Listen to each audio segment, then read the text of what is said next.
Hey everyone, I'm your fave nurse B. Today I want to do a quick video talking about math. Now I know you all are like, please do a video about math, nurse B, please do a video. I will do a video going specifically over like math that you need in nursing school. I'll do that, but I just need to like clear the air. You don't have to be good at math to be a nurse.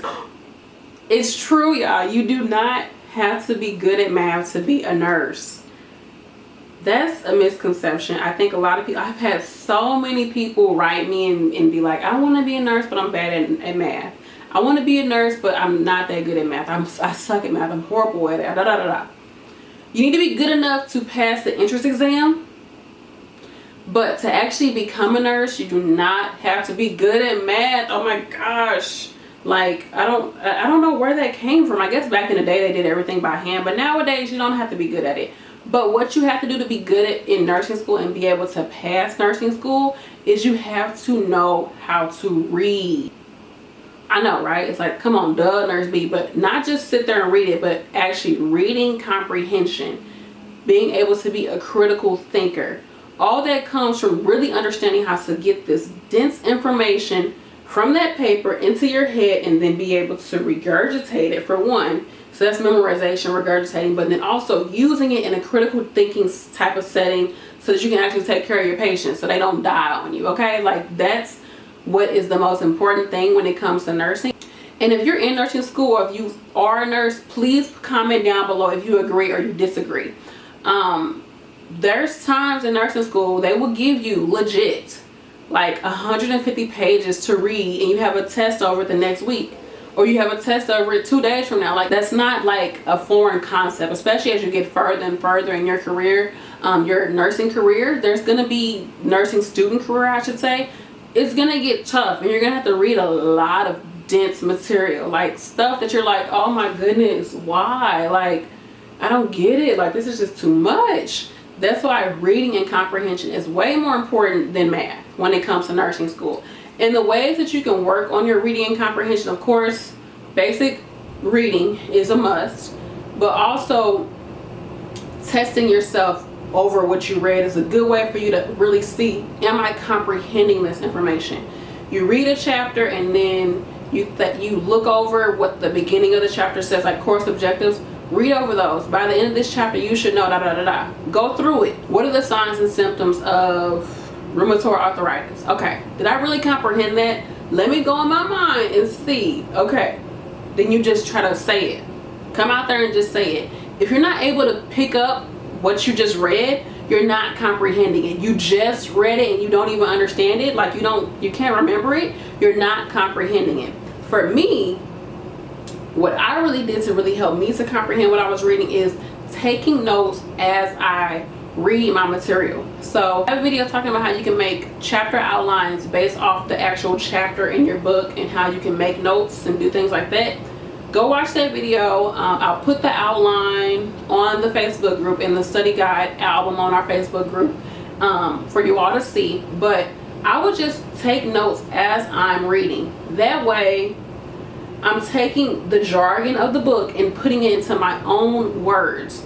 When you're able to do that, it becomes your own knowledge because you're putting it in your own words and you're thinking about it the way that you would think about it versus the way the book wants you to think about it. Now, of course, there's key things from that book that you have to take out of it. You just can't summarize it and it be completely different than what you're supposed to be reading in the book. But you have to put it into your own understanding, your own jargon, your own way of looking at things. So when I would do notes, I would do up and down arrows. I would do like smiley faces, frowny faces. I would do the most random stuff, but I understood it. So that when it came time for me to test myself on this information or for me to actually take a test, I thought about my notes. I pictured that smiley face, that frowny face, that up, that down arrow. I picture all those different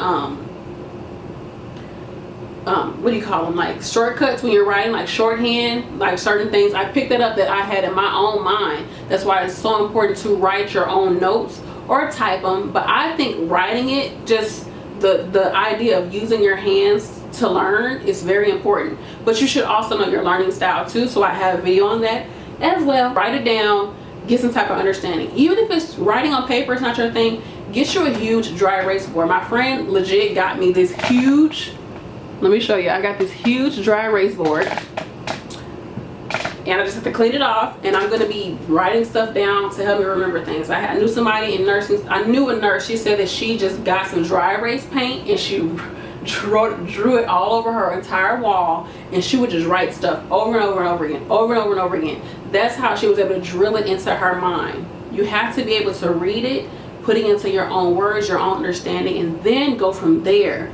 Okay, you can't just think that reading something is going to get you there. You have to find a way to make it stick in your mind. It might be you have to read. I used to have to read out loud to myself, and that helped me because I'm an auditory learner. So I would read it out loud, and that would keep me kind of like what do you call it, that would keep me interested in reading it. And I would even play music in the background, nothing too crazy, but just some music in the background as I'm reading. I would read it out loud, so it keeps me awake, and it's like I'm seeing it, I'm hearing it, I'm saying it. Those three things is helping it to connect within my mind. You have to think outside the box when it comes to learning. I know a lot of us, we just learned everything in a traditional setting.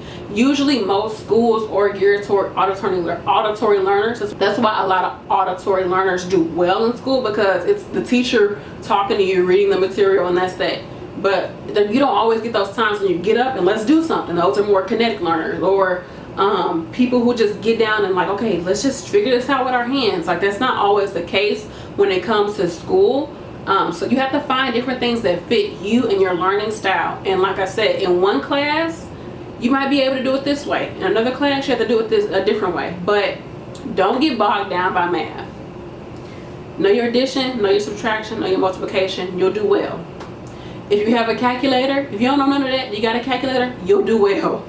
Don't worry about it. Focus on being able to read and comprehend, and then using that information to test yourself and saying, do I really know this? And if not, go back and reread it and find a way for you to look at that and take it into your own mind. That's how you learn. You have to take what's out there, put it in your head, process it the way that you think, and then you can go out there and look at it again from that person's point of view or from the book's point of view. But you have to first process it in your mind the way that you think. Does that make sense? Comment down below if you all have let math kind of stop you from going into nursing. I know a lot of people, the hurdle is getting over that math entrance exam. I totally understand. For me, I'm not going to sit here and do videos telling y'all basic math. I'm not.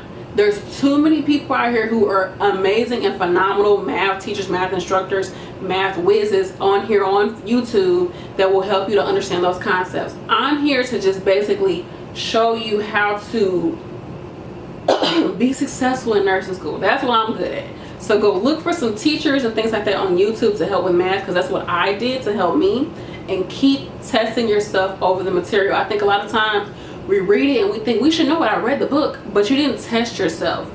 You have to test out of that class, test out of nursing school, and then test to become a nurse. So it makes sense that when you're reading something, you should test yourself and see, did I really understand this? I hope you all get what I'm saying in this video. I hope I ease some of you all's mind when it comes to nursing school and just the concept of, I have to know math. You don't have to. You should know some math, but focus on reading and comprehension. You will do well, okay? That's that. I am your fave nurse B. Make sure you like, you comment, you subscribe, and share my videos with people who find them helpful. It really, really helps my channel to grow. It helps me to be able to come out with more content for you all. And yeah, that's that. Thanks for watching. Peace. So you all, I know somebody's going to write a comment saying, Nurse B, you do need math. Don't let her tell y'all these lies. You need math. You need math. Now, look, it is important for you all to know math, because if you make a math error, it can create a med error or create more problems for your patients. But look, if you have an issue on the field with math, there's always somebody to help you. There's always somebody that can talk you through it. You can call the pharmacy. You can even call the doctor. For real, you can call another nurse to get help. It's not one of those things where you're just going to be out there like left high and dry. But when it comes down to reading and comprehending it, you need that to pass nursing school, and you need to have that that knowledge that you get from reading and comprehending what you read in order to be able to think critically, which is what you need to know in order to take care of your patients. And I really just wanted to make this video to give you all some type of inspiration, insight, especially for my people out there who are afraid of math, because I do not want anyone to let some freaking math questions stop them from becoming a nurse, because a lot of you all have great, phenomenal traits and qualities that we need in the field of nursing, but you're letting math stop you. Stop doing that. Go out to your local library, go to your community college, talk to people, ask them, hey, I'm having issues with math. Do you know of any adult learning resources out there that I can go to and learn? Get yourself out there and get better at it and go to nursing school and be a testimony. I told you all in a previous video, I didn't learn how to read till I was about 4th grade. I was about 9 or 10 years old and I still had issues with it. And that's something that really motivated me to go further in my education, because I had so many issues growing up and I was like, I never wanted to feel inadequate or stupid ever again. So I pushed myself and pushed myself. And, just it's the same with you all with math. You can get over it. You can get better with it and become a nurse. That's all I wanted to emphasize in this video. I hope you all was able to receive the message. I love you all. Thank you so much for watching. Peace.